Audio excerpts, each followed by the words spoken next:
Hello అండి. 'చతురంగం' అనే రవీంద్రనాథ్ ఠాగూర్ గారు రాసిన ఒక మంచి నవల మనం ఇప్పుడు చెప్పుకుందాం. అనువాదం చక్రపాణి గారు.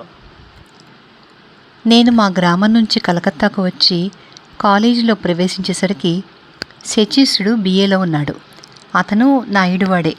మొదటి చూపులోనే అతనిలో నాకు బలమైన ఆకర్షణ కనపడింది. అతను విలక్షణమైన వ్యక్తి కావడం చేత అతని సహాధ్యాయులకు అతనంటే ద్వేషం ఉండేది. నాకు అతనంటే భక్తి అని తెలిసి మా లాడ్జిలో ఉండే కుర్రాళ్ళు రోజు నేను వినేటట్టుగా అతని గురించి అడ్డమైన మాటలు అంటూ వచ్చారు. ఇది చాలా రోజులు సహించి చివరికి అతనితో చెప్పాను. వాళ్లతో వాదించి లాభం లేదు, వాళ్ళు తాము చెప్పేది నిజమనే నమ్ముతారు అన్నాడు శచీశుడు. మీరు నాస్తికులని వాళ్ళు అంటున్నారు, అది నిజమేనా అని అడిగితే నిజమే అని అతను ఒప్పుకున్నాడు. నేను షాక్ తిన్నాను. దీనికి తోడు మరొక షాక్ కూడా నాకు తగిలింది. అతను బ్రాహ్మణుడు అనుకున్నాను, కంసాలిట. కాలక్రమాన నేను నాస్తిక మతం అవలంబించాను. కంసాలి సరసన భోజనం కూడా చేశాననుకోండి. శచీశుడి పెత్తండ్రి జగన్మోహనుడు పేరుగన్న నాస్తికుడు. దేవుడిలో తనకు నమ్మకం లేదని కాదు, దేవుడే లేడని ఆయన వాదించేవాడు. దేవుడే ఉంటే తనకు బుద్ధి ఇచ్చినవాడు దేవుడై ఉండాలి, ఆ బుద్ధే దేవుడు లేడంటోంది. జగన్మోహనుడికి చిన్నతనంలోనే పెళ్ళయింది, యవ్వనంలోనే భార్య పోయింది. అయినా జనాభా పెరగడం ఇష్టం లేక ఆయన తిరిగి పెళ్ళాడలేదు. జగన్మోహనుడి తమ్ముడైన హరిమోహనుడికి కొడుకు శచీశుడు. అన్నదమ్ములిద్దరికీ ఎలాంటి సామ్యమూ లేదు. హరిమోహనుడి బాల్యమంతా అనారోగ్యంతో గడిచింది. పెద్దవాడయ్యాక ఏ రోగము లేకపోయినా అతని తల్లి పినతల్లులు అతని రోగిష్టిగానే చూసి చాలా శ్రద్ధ చూపేవారు. అతను ఇతరులపైన ఆధారపడి ఉండడం నేర్చుకుని పోలీసు అధికారులను, పెద్ద ఉద్యోగులను, పత్రికల వాళ్లను ఎవరిని పడితే వారిని ఆశ్రయించాడు. గోబ్రాహ్మణులు అంటే అతనికి మరీ భక్తి. జగన్మోహనుడు దీనికి పూర్తిగా విరుద్ధం. అతను గొప్పవాళ్లకు దూరంగా ఉండేవాడు.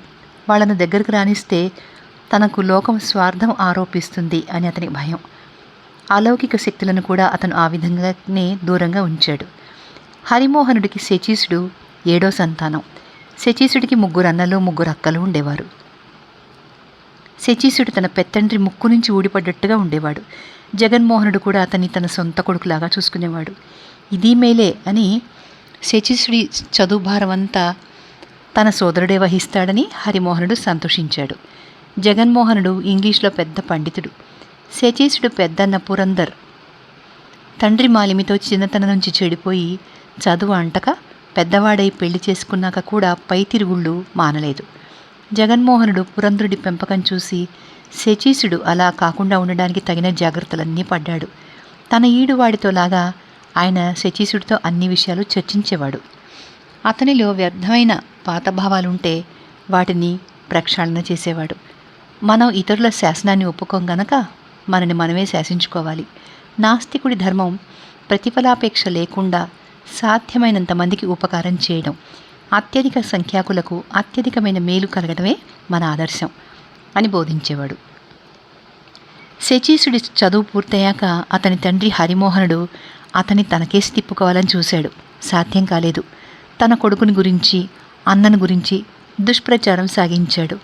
తన అన్న తోళ్ల వ్యాపారం చేసే తురకవాళ్లకు, చెప్పులు కుట్టే తురకవాళ్లకు సహాయపడడం హరిమోహనుడికి ఏమీ నచ్చక అతను తన పిత్రార్జితమంతా తగలేస్తున్నాడని ఆరోపణలు చేశాడు. నువ్వు బొర్రలు పెంచుకున్న పురోహితుల మీద, పండాల మీద తగలేసిన దానికన్నా నేను ఎక్కువ తగలేసినాడు లెక్కలు చూసుకుందాం అన్నాడు జగన్మోహనుడు. ఒకనాడు జగన్మోహనుడు తన భాగంలో తురకవాళ్లకు విందు ఏర్పాటు చేశాడు. హరిమోహనుడు వచ్చి అభ్యంతరం చెప్పాడు. నువ్వు నీ దేవతలకి రోజు భోగాలు చేస్తావే, నేను నా దేవతలకి ఒకసారి భోగం చేస్తే అభ్యంతరం దేనికి అన్నాడు జగన్మోహనుడు. ఆ తోళ్ల పని చేసే సాయిబులు నీకు దేవుళ్ళా అని హరిమోహనుడు అడిగాడు. అవును, వాళ్ళు కంటికి కనపడతారు, నివేదన చేసిన ఆహారాన్ని తినేస్తారు అన్నాడు జగన్మోహనుడు. పురంధరుడు చిందులు తొక్కుతూ వచ్చి, చూడు పెదనాన్న, ఇవాళ నేనెంత ఘోరం చేస్తానో అన్నాడు. కోతి వెధవ, వాళ్ల ఒంటి మీద చేయి వేసేవు, వాళ్ళు ఊరుకోరు అన్నాడు జగన్మోహనుడు. తురకల విందు నిర్విఘ్నంగా జరిగిపోయింది. జగన్మోహనుడికి హరిమోహనుడికి కూడా జరుగుబాటు దేవాస్థానపు ఆదాయం ద్వారానే. తన అన్న అనాచారి, నాస్తికుడు కావడం చేత ధర్మకర్తగా తగడు అని హరిమోహనుడు అన్న మీద జిల్లా కోర్టులో దావా వేసి బోలెడంతమంది సాక్షులను తెచ్చాడు. తనకి దేవుళ్ళో నమ్మకం లేదని, ఎవరి పంక్తినైనా భోజనం చేస్తానని, తినదగినది ఏదైనా తింటానని జగన్మోహనుడు కోర్టులో చెప్పడం వల్ల తీర్పు హరిమోహనుడి పక్షమే అయింది. అన్నదమ్ములు విభాగాలు పడ్డారు. ఇద్దరి ఇళ్ల భాగాల మధ్య ఎత్తుగా గోడలు లేచాయి. ఇప్పుడు జగన్మోహనుడికి భుక్తి గడవడమే కష్టం కనుక శచీసుడు అతన్ని వదిలి తన గూట్లో దూరతాడు అని హరిమోహనుడు అనుకున్నాడు. కానీ అలా జరగలేదు. తన అన్నవస్త్రాలకు లోటు కలిగిపోతుందేమో అని మా అన్న నా కొడుకును ఆకట్టుకున్నాడు అని హరిమోహనుడు నలుగురిలోనూ ప్రచారం చేశాడు. ఈ మాట విని జగన్మోహనుడు నిర్ఘాంతపోయి శచీసుడిని తన ఇంటి నుంచి వెళ్ళిపోమన్నాడు. తన పెత్తండ్రి ఎంత బాధపడి ఆ మాట అన్నాడో శచీసుడు ఊహించుకున్నాడు. అతను తన తండ్రి ఇంటికి పోవడానికి మారుగా బండి మీద తన పెట్టె, పరుపు ఎక్కించుకుని తన స్నేహితుడు ఒకడుండే మెస్లో చేరి ప్రైవేటు ట్యూషన్లు చెప్పుకోసాగాడు. జగన్మోహనుడు ఒక ఎలిమెంటరీ స్కూల్కు హెడ్ మాస్టర్గా కుదిరాడు. చాలా రోజులు గడిచాక ఒకనాడు శచీసుడు తన పెత్తండ్రి ఇంటికి పెద్ద పని మీద వచ్చాడు. ఒక దగాపడిన గర్భవతికి ఆశ్రయం కావాలి. ఆమె పేరు ననిబాల. ఆమెకు తండ్రి లేడు. తల్లితో పాటు మేనమామ వద్ద ఉంటూ ఉండేది. కొద్ది రోజుల క్రితం తల్లి కూడా పోయింది. మేనమామ కొడుకులు రౌడీ వెధవలు. వాళ్ల జట్టులో వాడొకడు ఇటీవల ననిబాలను లేవదీసుకుపోయి ఆమెను నానాహింసలు పెడుతున్నాడు. ఇది శచీసుడు ప్రైవేటు చెప్పే ఇంటి పొరుగునే జరిగింది. ఆ అమ్మాయిని కాపాడాలని నిశ్చయించి శచీసుడు ఆమెను వెంట పెట్టుకుని తన పెత్తండ్రి ఇంటికి వచ్చాడు. ఎందుకంటే తనకు ఇల్లు వాకిలి లేదు. జగన్మోహనుడు ఆమెను తన లైబ్రరీ గదిలో ఉండమన్నాడు. ఒకప్పుడు పుస్తకాల గుట్టలతో నిండి ఉండిన ఆ గది ఇప్పుడు దాదాపు ఖాళీగా ఉంది. ఉద్యోగం లేని కాలంలో జగన్మోహనుడు తన పుస్తకాలన్నిటినీ అమ్ముకున్నాడు. ఆమెకు ఒక ముసలి పరిచారికను ఉంచాడు. తన తల్లి కన్నా కూడా ఈ జగన్మోహనుడు తనని హెచ్చు ఆదరంతో చూడటము, తాను పతిత అన్నట్టు చూడకపోవడము చూసి ననిబాల ఆశ్చర్యపోయింది. 2 రోజులలో జగన్మోహనుడి మీద దాడి ఆరంభమైంది. అమ్మమ్మలు, ఆడబంధువులు వచ్చి ఆ అమ్మాయిని ఇంట ఉంచుకోవడం పాపం, వెళ్ళగొట్టే అని సలహా ఇచ్చారు. ఆ పాపానికంతటికీ మూలకారకుడు శచీసుడై ఉంటాడు అని హరిమోహనుడు ప్రచారం చేశాడు. ఈ అపవాదులు విని జగన్మోహనుడు, శచీసుడు పరమానందం చెంది గట్టిగా నవ్వుకున్నారు. పురంధరుడు ననిబాలను ఆ పేట నుంచి వెళ్ళగొడతాను అని శపథం చేశాడు. జగన్మోహనుడు తాను బడికి వెళ్ళేటప్పుడు తన ఇంట తలవాకిలి తాళం పెట్టి వెళ్ళేవాడు. ఒకనాడు మధ్యాహ్నం పురంధరుడు తమ ఇంటి డాబా మీద నుంచి నిచ్చెన సహాయంతో తన పెత్తండి భాగంలోకి దిగాడు. ననిబాల నిద్రపోతోంది. గది తలుపు తెరిచే ఉంది. అతను ననిబాలను చూసి నిర్ఘాంతపోయి, ఇక్కడున్నది నువ్వా అన్నాడు. ననిబాల నిద్రలేచి పురంధరుని చూసి కొయ్యబారిపోయింది. పురంధరుడు కోపంతో వణికిపోతూ నని నని అని రంకెలు పెట్టాడు. సరిగ్గా అదే సమయంలో జగన్మోహనుడు వచ్చి, నా ఇంటి నుంచి ముందు నువ్వు బయటికి పో అన్నాడు. పురంధరుడు వెళ్ళిపోయాడు. ననిబాల మూర్ఛపోయింది. ననిబాలకు ఈ దుస్థితి కలిగించింది పురంధరుడే అని శచీసుడికి ముందే తెలుసు. కలకత్తాలో మరెక్కడా ననికి పురంధరుడి నుంచి రక్షణ లేదని తెలిసి అతను ఆమెను జగన్మోహనుడి ఇంటికి తీసుకొచ్చాడు. పురంధరుడు ఆమెను ఒకనాడు తన్ని వెళ్ళగొట్టాడు. ఆమె ఏమైంది అతనికి తెలియదు. శచీసుడు ఆమెను తన ఇంటి సరసనే ఉంచటం తనని అవమానించడానికేనని పురంధరుడికి పట్టరాని ఆగ్రహం వచ్చింది. ఇది జరిగాక కొద్ది రోజులకు ననిబాల మృత శిశువును ప్రసవించింది. ననిబాల విషయంలో పుణ్యం కట్టుకున్నవాడు పురంధరుడేనని తెలిసి హరిమోహనుడు విచారించక శచీసుడు తన అన్న తాలూకు ఆడదాన్ని ఆదుకోవడం చాలా తప్పు అనుకున్నాడు. పురంధరుడు ననిబాలను ఎలాగైనా తిరిగి తన అధీనంలోకి తెచ్చుకోవాలని ఎత్తులు వేశాడు. ఒకతెకు అతను డబ్బిచ్చి పంపితే అది ననిబాల తల్లిని అంటూ వచ్చి జగన్మోహనుడి ముందు శోకాలు ప్రారంభించి జగన్మోహనుడు తనబోయేసరికి పారిపోయింది. మరొకనాడు సాయంకాలం పురంధరుడు మరొకడిని వెంట పెట్టుకుని దూకుడుగా జగన్మోహనుడి ఇంట ప్రవేశించి, నేను నని అన్నను, నా చెల్లిని తీసుకుపోతాను అని వాడి చేత చెప్పించాడు. నీకు సిగ్గులేదురా? ననీకి సహాయం కావలసి వచ్చినప్పుడు ఏమైపోయావు? ఇప్పుడు దాని అన్ననంటూ వస్తావా అని జగన్మోహనుడు వాడి మీద ఎగిరిపడ్డాడు. పోలీసులతో ఫిర్యాదు చేస్తాను అంటూ వాడు వెళ్ళిపోయాడు. నిజానికి వాడు ననిబాల అన్నే. ఆమెకు గర్భం కలిగించింది శచీసుడే అని సాక్ష్యం చెప్పించడానికి వాడిని పురంధరుడు చేరదీశాడు. ననీని కాపాడడానికి జగన్మోహనుడు ఆమెను వెంట పెట్టుకుని పడమర పోదాం అని ఆలోచించాడు. అన్నయ్య అల్లరి పెట్టదలిస్తే ఎక్కడికి వెళ్ళి లాభం ఉండదు. ననిని నేను సివిల్ మ్యారేజ్ చేసుకుంటాను అన్నాడు శచీసుడు. జగన్మోహనుడు ఆనందంతో శచీసుడిని కౌగిలించుకున్నాడు.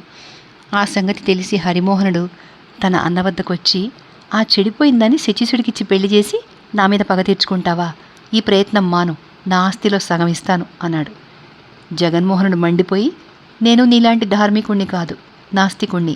నీ ఎంగిలికి నేను ఆత్రపడను. నీ మీద పగ తీర్చుకోవడము, నీ దయ సంపాదించడము నాకు అవసరం లేదు అన్నాడు. హరిమోహనుడు శచీసుడిని కలుసుకుని, నీకేం పోయే కాలంరా, వంశానికి కళంకం తెస్తావా అని అడిగాడు. కాదు, ఉన్న కళంకం పోగొడతాను అన్నాడు శచీసుడు. శచీసుడు ననిబాలను చేసుకుంటే తాను ఆత్మహత్య చేసుకుంటాను అని పురంధరుడు ప్రకటించాడు. నా మొగుడికి అంత ధైర్యం కూడానా అంది పురంధరుడి భార్య. కానీ ననిబాల జగన్మోహనుడు ఇంటలేని సమయంలో ఆత్మహత్య చేసుకుని ఎవరికి ఏ సమస్య లేకుండా చేసింది. కలకత్తాకు ప్లేగ్ వచ్చింది. తానుండే పేట అపాయకరమని తెలిసి హరిమోహనుడు కాల్నాలో గంగ ఒడ్డున ఉండే తమ బంగళాకు వెళ్ళిపోతూ తన అన్నను కూడా ఆహ్వానించాడు. జగన్మోహనుడు రానన్నాడు. హరిమోహనుడు శచీసుడిని కూడా పిలిచాడు. నేనెలా రాను, ఇక్కడ నాకు చాలా పని ఉంది అన్నాడు శచీసుడు. చెప్పులు కుట్టే వాళ్ళ శవాలు మోయడమేనా అని తండ్రి అడిగాడు. అవునన్నాడు కొడుకు. హరిమోహనుడు వెళ్ళాక ఆ పేటకు ప్లేగు రానే వచ్చింది. ప్రభుత్వ ఆసుపత్రిలో ప్లేగు తగిలిన వాళ్లను నేరస్తులను చూసినట్లు చూస్తున్నారు.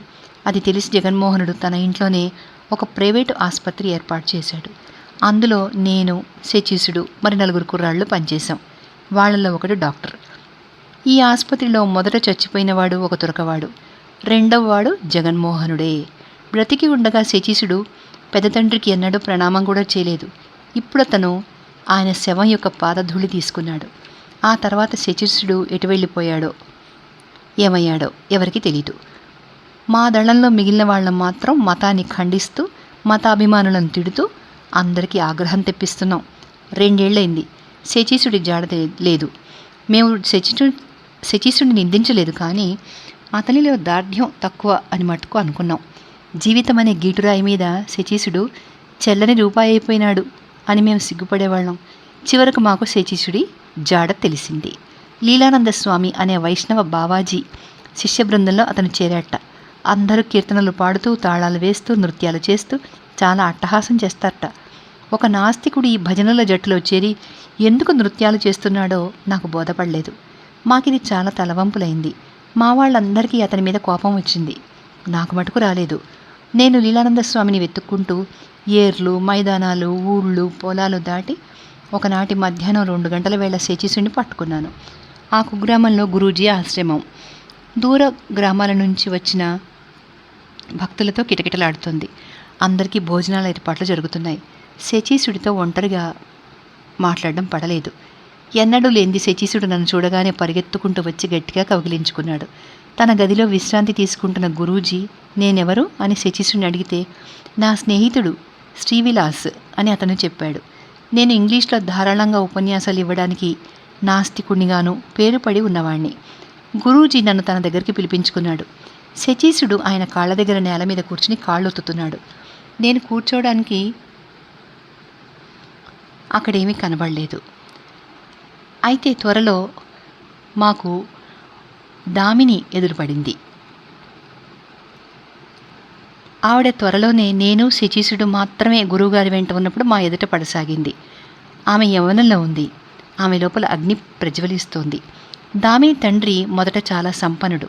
ఆయన తన కుమార్తెను శివతోషుడికిచ్చినప్పుడు అతని కులం తప్ప ఏమీ చూడలేదు. నిజానికి అతనిలో ఏ విశేషమూ లేదు. అతను కలకత్తాలో మామగారి నుంచి 2 అంతస్తుల మేడ ఒకటి పుచ్చుకున్నాడు. సుఖంగా కాలక్షేపం చేయదగిన సౌకర్యాలన్నీ అమిరాయి. దామిని పుట్టెడు నగలతో వచ్చింది. శివతోషుడికి తన ఆఫీసులో పని నేర్పాలని మామగారు చాలా ప్రయత్నించాడు. కానీ అతని బుద్ధి సంసారం కేసి, కాంతా కనకాల కేసి మళ్ళలేదు. ఇంతలో లీలానంద స్వామి వద్ద మంత్రోపదేశం కూడా పొందాడు. ఈలోపుగా దామిని తండ్రి ఆర్థిక పరిస్థితి తారుమారై యావదాస్తి హరించుకుపోయి గడ్డు రోజులు వచ్చి పడ్డాయి. ఒకనాడు సాయంకాలం శివతోషుడు తన భార్య దగ్గరికి వచ్చి, స్వామీజీ నిన్ను రమ్మంటున్నారు, నీకు ఉపదేశం చేస్తారట అన్నాడు. తన నగల ముందు కూర్చుని నగలన్నీ సర్దుకుంటున్న దామిని తనకు తీరిక లేదంది. ఆ రాత్రే ఆ నగలను శివతోషుడు స్వామీజీకి అర్పించాడు. మర్నాడు దామిని ఆ సంగతి తెలుసుకుని, నా నగలు నాకు ఇచ్చేయి, అవి మా నాన్న ఇచ్చినవి, వాళ్ళకే తిరిగిస్తాను అంది. అవి అంతకంటే మంచి చోటుకే వెళ్ళాయి అన్నాడు భర్త. దామినికి కడుపు దహించుకుపోయింది. అవతల తన తండ్రి కుటుంబం తిండికి మాడుతుంటే ఇక్కడ తాను 60-70 మంది భక్తులకు వండి వార్చాలి. ఆమె కావాలని కూరల్లో ఉప్పు జాస్తి వేసేది, పాలు అడగంటించి కాటుపోనిచ్చేది. దీనికి అంతకు శిక్షగా శివతోషుడు తన భార్య అనంతరం తన ఆస్తిని స్వామీజీకి ధారపోసి మరీ కన్నుమూశాడు. ఇప్పటికీ ఆమెకు గురూజీ పట్ల లక్ష్యం లేదు. ఆయన ఎప్పుడు ఉపదేశం చేస్తానని పిలిచినా తనకు తలనొప్పిగా ఉంది అనేది. స్వామీజీ వంటివాడు ఇంట్లో ఉంటే ఎటువంటి వారికైనా పవిత్రమైన భావాలు ఏర్పడాలి, కానీ ఆమెకు అలాంటివి లేవు. ఆమె వితంతువుకు అర్హమైనట్లుగా ఉండక ముస్తాబయ్యేది. థియేటర్కు వెళ్ళేది. ఒకసారి స్వామీజీ తనతో ఎలా మాట్లాడేది అనుకరించి తన స్నేహితురాలికి చూపి నవ్వింది. ఇదంతా చూసి కూడా స్వామీజీ ఆగ్రహించేవాడు కాదు. దామినితో చాలా తీయగా మాట్లాడేవాడు. ఆమె ప్రవర్తనను ఎవరన్నా విమర్శిస్తే ఆమె మారుతుంది అనేవాడు. మేము వచ్చిన కొద్ది రోజులకు ఆమె నిజంగానే మారింది. ఆమె మొరటు ప్రవర్తన ఉన్నట్టుండి అదృశ్యమైంది. ఆనాటి నుంచి ఆమె సేవలో నిమగ్నురాలైంది. ఆనాటి నుంచి శచీశుడు ఆమెలో శోభను చూడసాగాడు. శీతాకాలం. ఒకనాటి మధ్యాహ్నం గురువుగారు భక్తులు విశ్రాంతి తీసుకుంటున్న సమయంలో శచీశుడు ఎందుకో తన పడక గదిలోకి వెళ్ళబోయి స్తబ్దుడై గడప దగ్గర ఆగిపోయాడు. దామిని విరబోసుకున్న జుట్టుతో తలను నేలకు తాటిస్తూ, నువ్వు రాయివి, నన్ను కనుకరించు, నన్ను చంపేయి అంటోంది. శచీశుడికి భయం వేసి వణుకు పుట్టుకొచ్చి అక్కడి నుంచి పారిపోయాడు. గురూజీ మాఘమాసంలో ఏదైనా దారి తెన్ను లేని ప్రదేశానికి వెళ్ళడం అలవాటు. ఆ ఏడు శచీశుడు తాను కూడా వస్తానన్నాడు. నిర్జన ప్రదేశం కోసం తహతహలాడుతూ నేను కూడా వస్తానన్నాను. చిత్రమేమిటంటే దామిని తాను కూడా వస్తానంది. నిజానికి ఈ మాసమే ఆమెకు ఆట విడుపు. నువ్వు నడవలేవు అని గురూజీ చెప్పినా ఆమె వస్తానని పట్టుపట్టింది. స్వామీజీ ఆశ్చర్యపోయాడు. శచీశుడి డైరీ నుంచి ఈ సంఘటన ఇస్తున్నాను. ఒకనాడు మేము ఒక ద్వీపకల్పం మీద ఉండే గుహలు చూడబోయాం. అక్కడ ప్రాచీన శిల్పాలున్నాయి. ఆ గుహలు చూసి చీకటి పడేలోగా గ్రామానికి తిరిగి రావడం పడలేదు. అందుచేత ఆ రాత్రి గుహలలోనే గడప నిశ్చయించాం. శచీశుడికి ఆ రాత్రి నిద్ర పట్టలేదు. గుహ చాలా చీకటిగాను చెమ్మగాను ఉండి అతన్ని భయపెట్టింది. అందులో నుంచి బయటకు రావాలని ప్రయత్నిస్తే ఆ చీకట్లో అతనికి దారి తెలియలేదు. అతని చివరకు కలత చెంది అలా కలత నిద్రలో పడుతుండగా తన పాదాల వద్ద నిట్టూర్పు వినిపించింది. అతని పాదాలకు ఏదో మెత్తగా తాకింది. అతని ఒళ్ళు మంచులాగా బీసుకుపోయింది. అతను భయంతోనూ అసహ్యంతోనూ తన కాళ్ళ దగ్గర ఉన్నదాన్ని కాళ్ళతోనే తోశాడు. నిద్రమత్తు వదిలింది. అతని కాళ్ల మీద వెంట్రుకలు పడ్డాయి. అతను కంగారుబడి లేచి కూర్చునేసరికి చీకట్లో ఎవరో లేచి వెళ్ళిపోతున్నట్టు స్ఫురించింది. ఎవరో వెక్కి వెక్కి ఏడుస్తున్న చప్పుడు కూడా అతనికి వినిపించింది. మేము గుహ నుంచి గ్రామానికి తిరిగి వచ్చాక దామినిలో మార్పు కనపడింది. ఆమె మా కంటపడ్డం మానేసి గ్రామంలోని స్త్రీలతో స్నేహం చేసి ఇల్లిల్లు తిరగసాగింది. ఆమె వాలకంలో కూడా తిరుగుబాటు కనపడింది. గురూజీకి మళ్ళీ ఆమెంటే కాస్త భయం పట్టుకుంది. ఆయన మాట్లాడుతున్నప్పుడు లేచి వెళ్ళిపోయేది. గురూజీ వెళ్ళి మా గదిలోకి రావా అని అడిగితే రాను, నాకు పని ఉంది అనేది. ఆమె గురూజీ ఉపదేశాలు వినడం మానేసి దెబ్బతిన్న డేగను రక్షించడంలోనూ కుక్కపిల్లను సాకటంలోనూ నిమగ్నురాలైంది. మొదట్లో ఆమె మమ్మల్ని దూరంగా ఉంచినప్పుడు మాకందులో విడ్డూరమేమీ కనపడలేదు, కానీ ఈసారి చాలా వింతగా తోచింది. ఒకసారి శచీశుడు మా బస మీద డాబాకు వెళ్ళి, నువ్వు బొత్తిగా మా దగ్గరికి రావడం మానేసావే అని దామినిని అడిగాడు. నాతో ఏమిటి పని అన్నదామె. అవసరం మాది కాదు, నీకే అన్నాడతను. నాకేమీ లేదు, ఏమీ లేదు అందామె తీవ్రంగా. నీ మనసులో అశాంతి ఉన్నది, దాన్ని పోగొట్టుకోవాలంటే రాత్రి పగలు కోతుల్లాగా గంతులు వేసే మీరా అశాంతిని పోగొట్టేది? మీకే శాంతి లేదు, మీకు దండం పెడతాను, నన్ను వదిలేయండి అంది దామిని. స్త్రీ హృదయం అర్థం చేసుకునేపాటి అనుభవం నాకు లేదు, కానీ పైపైన నేను చూసి తెలుసుకున్నది ఏమిటంటే దుఃఖం సంప్రాప్తమయ్యే చోటనే వాళ్ళు ఆత్మార్పణ చేసుకుంటారు. వాళ్లను కామాంధులైన పశుప్రాయులు భావలోకంలో విహరిస్తూ చేతికి అందని వాళ్ళు ఆకర్షిస్తారు, కానీ నా వంటి మధ్యరకం మనుషులు ఆకర్షించలేరు. నా బోటి వాళ్ళకి ఆడదిలాగానే కనపడుతుంది, కానీ ఒక ఆట వస్తువులాగానో వీణా జంకారంలాగానో కనపడదు. మేం వాళ్ళని మా కామాగ్నికి బలి చేయనూలేము, మా భావజ్వాలలో కరిగించి కొత్త స్వరూపం ఇవ్వనూలేము. మేము తేలికగా ఆత్మార్పణ చేసుకుంటాం గనుకనేమో స్త్రీలు మమ్మల్ని లక్ష్య పెట్టరు. మా పైన వాళ్లకు ఆధారం ఉండవచ్చు, మాతో వారికి పని కూడా ఉండవచ్చు. దామిని కోపం కొద్దీ గురూజీని బహిష్కరించింది. కోపానికి వ్యతిరేకమైన భావం కొద్దీ శచీషుడిని బహిష్కరించింది. కానీ నా పట్ల ఏ భావము లేకపోవడం చేత నన్ను బహిష్కరించక వీలు చిక్కినప్పుడలా నాతో తెగ మాట్లాడించేది.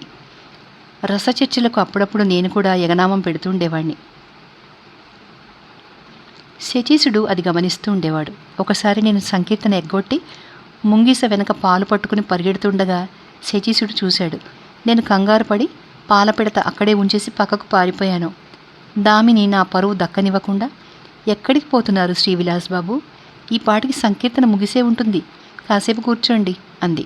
శచీసుడు వింటుండగానే ఆమె, ముంగిసను కట్టి ఉంచాల్సిందే, నిన్న రాత్రి సాయిబుల ఇంటి నుంచి కోడిని తెచ్చింది, దాన్ని మూసిపెట్టడానికి పెద్ద గంప తెమ్మని శ్రీవిలాసబాబుతో చెప్పాను అన్నది.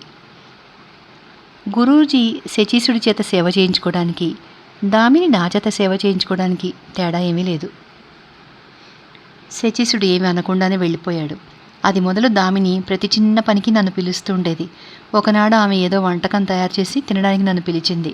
నేను దాన్ని తింటుండగా శచీసుడు వచ్చి చూసి వెళ్ళాడు. ఆ ఇద్దరి మధ్య నేను నలిగిపోయాను. నా అసమర్థత చూస్తే నాకే కోపం వచ్చేది. ఒకనాడు శచీసుడు నాతో, దామిని మన వెంట ఉండడం మంచిది కాదు, మనం ప్రకృతితో ఎటువంటి సంబంధం పెట్టుకోకూడదు అన్నాడు. ప్రకృతిని లేకుండా చేయడం నీ తరం కాదు, అది ఉన్నది అనుకునే సాధన చేయాలి.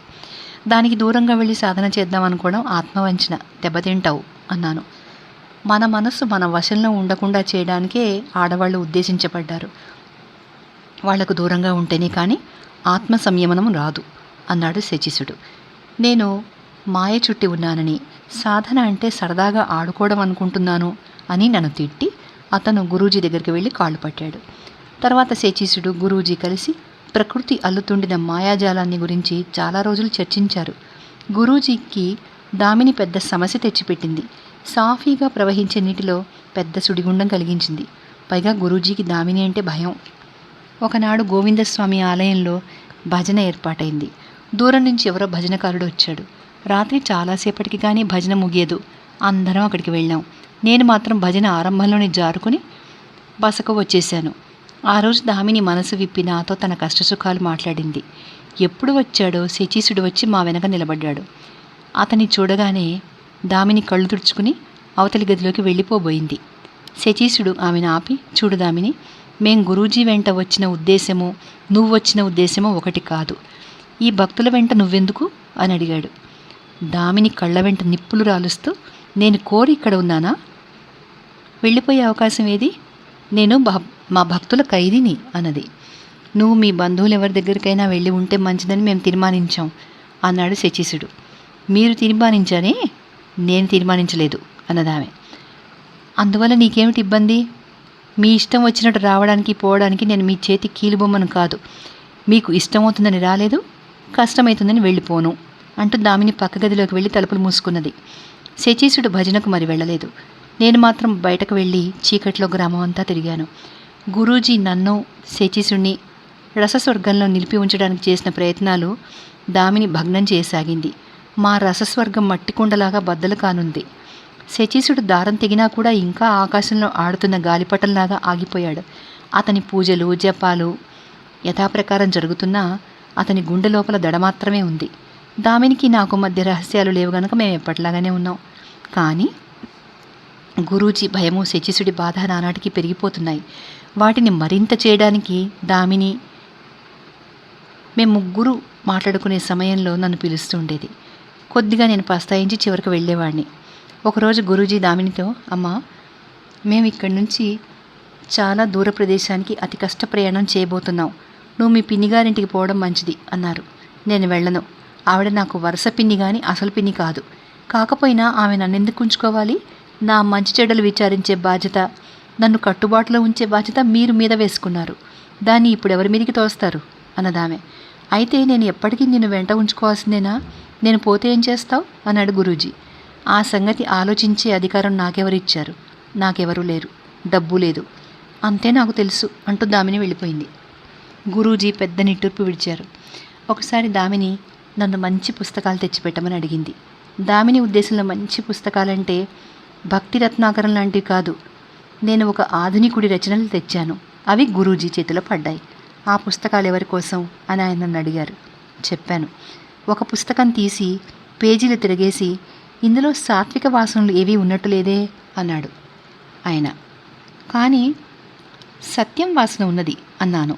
నాలో అణిగి ఉన్న తిరుగుబాటు చప్పున అలా పైకొచ్చింది. గురూజీ నన్ను తేరిపార చూసి, ఓహో అలా అయితే చదివి చూస్తాను అంటూ ఆ పుస్తకాలను తన దిండు కింద పెట్టేశారు. వాటిని ఆయన ఇవ్వదలుచుకోలేదు అని అనుకున్నాను.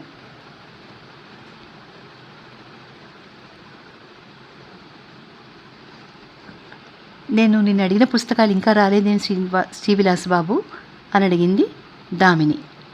అవి నువ్వు చదవదగిన పుస్తకాలు కావమ్మా అన్నారు గురూజీ. మీకెలా తెలుసు అని దామిని అడిగింది. నీకు మాత్రం ఎలా తెలుస్తుంది అన్నారు గురూజీ ముఖం చిట్లించి. నేను అది వరకు చదివాను, మీరు బహుశా చదివి ఉండరు. చదివినవి మళ్ళీ చదవడానికి అన్నాడు గురు. అది నా కోరిక, మీ కోరికలకు అడ్డుండరాదే, నాకు కోరికలు ఉండకూడదా అంది. నేను సన్యాసిని, నీకు తెలీదా? నేను సన్యాసిని కాదు, అది మీకు తెలుసు. నా పుస్తకాలు నాకు ఇచ్చేయండి. గురూజీ దిండు కింద నుంచి పుస్తకాలు తీసి విసిరేశారు. దామిని ఆ పుస్తకాలను నా చేత చదివించుకోసాగింది. వరండాలో కూర్చుని మాట్లాడుకునేటప్పుడు మాతో వచ్చి కూర్చోవాలని శచీసుడికి కూడా అనిపించేదేమో. అప్పుడప్పుడు మా ఎదురుగా వచ్చేవాడు, వెళ్ళేవాడు. ఒకనాడు మేమేదో హాస్య సంఘటన గురించి చదువుతూ నవ్వుకుంటుండగా దేవాలయంలో జరిగే భజన దగ్గర ఉండవలసిన శచీసుడు అకస్మాత్తుగా మా దగ్గరికి వచ్చి కూర్చున్నాడు. మా ఇద్దరి నవ్వులు కట్టుబడ్డాయి. శచీసుడితో ఏదన్నా మాట్లాడదాం అనుకున్నాను, కానీ సాధ్యం కాలేదు. అతను ఎలా వచ్చాడో అలాగే హఠాత్తుగా లేచి వెళ్ళిపోయాడు. ఆ రోజే అతను గురూజీతో చెప్పి వారం రోజుల్లో తిరిగి వస్తానని సముద్ర తీరానికి వెళ్ళిపోయాడు. అతను వెళ్ళిపోయాక దామిని నన్ను చదవడానికి పిలవలేదు. తన గదిలో తలుపులు మూసుకుని కూర్చుంది. కొద్ది రోజుల అనంతరం గురూజీ నిద్రపోతున్న సమయంలో శచీసుడు అకస్మాత్తుగా తిరిగి వచ్చి నాకేసి చూడకుండా తిన్నగా దామిని గది దగ్గరకు వెళ్ళి ఆమెను పేరు పెట్టి పిలిచి తలుపు తట్టాడు. దామిని తలుపు తెరిచి అతని అవతారం చూసి దిగ్భ్రాంతి చెందింది. చెదిరిపోయిన జుట్టు, మురికి బట్టలు, ఎండిపోయిన ముఖము. అతను తుఫాను దెబ్బతిన్న ఓడలాగా ఉన్నాడు. దామిని, నిన్ను వెళ్ళమనడం చాలా పొరపాటు, క్షమించాలి. నువ్వు మాతో కలిసిమెలిసి అన్ని పనులు చేస్తూ ఉండాలి, ఇలా ఎడంగా ఉండకూడదు అన్నాడు శచీసుడు. అలాగే కలిసి ఉంటాను, ఏ అపరాధము చెయ్యను అంటూ దామిని అతని పాదాలు తాకి ప్రమాణం చేసింది. అప్పటి నుంచి దామిని మారిపోయింది. ఆమె ఎప్పుడు మాతోనే ఉంటుంది. పూజలు, సేవలు చేస్తోంది. గురూజీ చేసే బోధలు వింటోంది. ఆమె బట్టలు కూడా మారిపోయాయి. ఆధునిక రచనలు కూడా మాయమైపోయాయి. ఆమె హృదయం మారలేదు. ఇదంతా పై మార్పే. ఆమెకు గురూజీ బోధలు తలకెక్కలేదు. కాకపోతే ఆమెకిప్పుడు నాతో పని లేదు. నాకు కూడా వేరే ఎవరూ లేదు. గద్ద చచ్చిపోయింది, ముంగిస పారిపోయింది. కుక్కపిల్లను దామిని గురూజీ అసహ్యపడుతున్నారని ఎవరికో ఇచ్చేసింది. లోపల ఎంతో వాదించుకుంటున్నా నేను మా మధ్య జరిగే వాదనల్లోనూ నృత్యాలలోనూ పాల్గొనక తప్పలేదు. ఇంతలో నవీన్ అనేవాడి భార్య విశంతిని ఆత్మహత్య చేసుకుంది. ఆ నవీనుడు మా పొరుగునే ఉండేవాడు. భజన ముఠాలో ఒకడు. నవీనుడి భార్య పెళ్లి కావాల్సిన తన చెల్లెల్ని తన దగ్గరే ఉంచుకుంది. పిల్ల చాలా బాగుంటుంది. నవీనుడి తమ్ముడే ఆ పిల్లని చేసుకోవడానికి నిశ్చయమైంది. ఇంతలో నవీనుడికి తన చెల్లెలతో సంబంధం ఉందని తెలిసి నవీనుడి భార్య తన భర్తను బతిమలాడి తన చెల్లెల్ని అతనికే ఇచ్చి పెళ్లి చేసి తానింత విషం పుచ్చుకుంది. ఆ రాత్రి వెన్నెలలో డాబా మీద దామిని కూర్చుని వింటుండగా శచీసుడు అక్కడికి వచ్చాడు. ఆమె అతనితో, మీరు రాత్రి పగలు చేసే రససాధనతో ఎవరిని కాపాడగలిగారు? రసం ఏమిటో ఇవాళ చూశారు కదా. దానికి ధర్మము, బాధ్యత, అన్నదమ్ములు, భార్య, మానము, దయ, విశ్వాసము, సిగ్గు ఏదీ లేదు. ఈ సిగ్గుమాలిన దాని నుంచి మీరు మనుషులను ఎలా కాపాడదామనుకుంటున్నారు అన్నది. ఆడవాళ్లను మా సరిహద్దుల లోపలికి అడుగు పెట్టనివ్వం అన్నాను నేను. దామిని నా మాట వినిపించుకోకుండా, మీ గురువుగారి దగ్గర నాకేమీ దొరకలేదు. ఆయన మిమ్మల్ని దయాశాంతులు లేని మార్గాన తీసుకుపోతున్నారు. రసరాక్షసి యొక్క భయంకర రూపం ఇవాళ చూశాం కదా. నన్ను ఆ రాక్షసి నుంచి కాపాడగలిగిన వాడివి నువ్వే అని శచీసుడితో అంది. నేనేం చేయగలను అన్నాడు శచీసుడు. నాకు గురువుగా ఉండి ఆజ్ఞాపించు, నేను బతికి ఉండే మార్గం చూపించు అన్నది దామిని. సరే అన్నాడు శచీసుడు.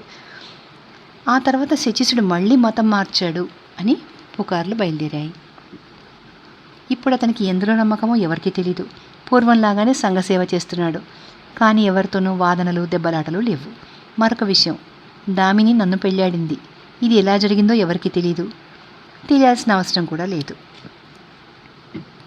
లీలానంద స్వామిని వదిలేశాం. ఆయన వెంట ఉన్నంతకాలం మాకు తిండి పని లేదు, ఇంటి సమస్య లేదు. మా అవసరాలన్నీ హాయిగా గడిచిపోయాయి. ఇప్పుడు మాకు అవన్నీ సమస్యలైపోయాయి. జగన్మోహనుడు తన ఇంటిని శచీసుడి పేర రాసి అందులో కొన్ని షరతులు పెట్టాడు. ఆయన రాసినవి నాకు నేనే ఎగ్జిక్యూటర్ను కనుక ఆ షరతులన్నీ నేనే అమలు చేయాలి. షరతులు ఏంటంటే, ఆ ఇంట్లో పూజలు పునస్కారాలు జరగరాదు. కింది భాగంలో ఆ పేటలోని పేద సాయిబుల పిల్లల కోసం రాత్రి పాఠశాల ఏర్పాటు చేయాలి. శచీసుడి అనంతరం ఆ ఇంటిని పూర్తిగా వాళ్ళ అభివృద్ధి కోసమే వదిలేయాలి. ఆ ఇంటికి పోదాం అన్నాను శచీసుడితో. కానీ అతను అలాంటి ఆధారాలను ఆశ్రయించేటందుకు సుముఖుడుగా లేడు. మీరిద్దరూ వెళ్ళి అక్కడ ఉండండి, నేను కొన్నాళ్ళు ఒంటరిగా తిరుగుతాను.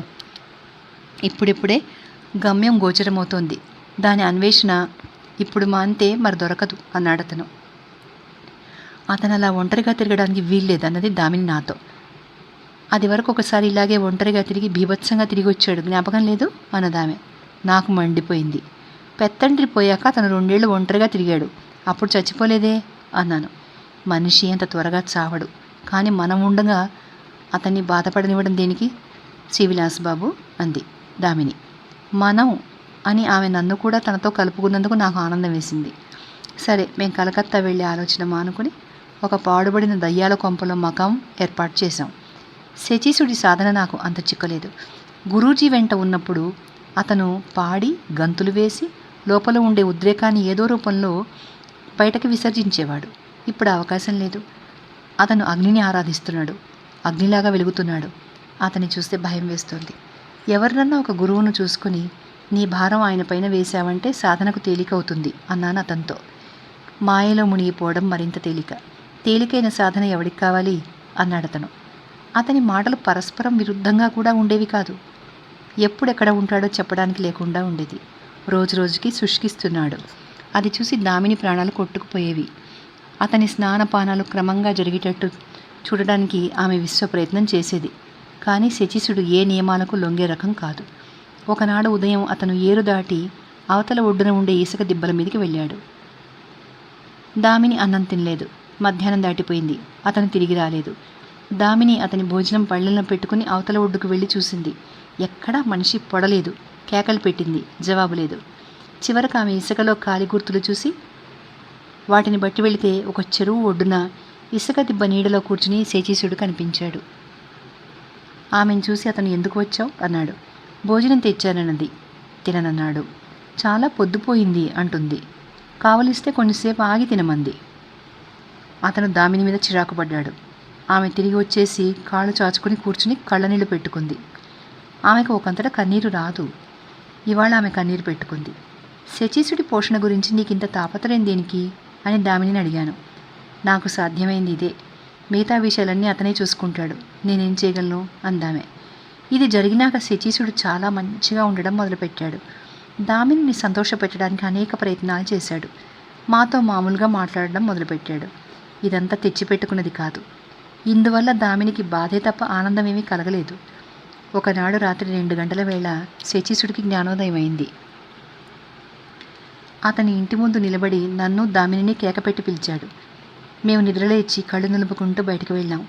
మమ్మల్ని చూడగానే అతను నిజం తెలిసిపోయింది అన్నాడు. అతను కనిపెట్టిన నిజం ఏమిటంటే, దేవుడికి మనం అభిముఖంగా వెళితేనే కానీ దేవుణ్ణి కలుసుకోలేం.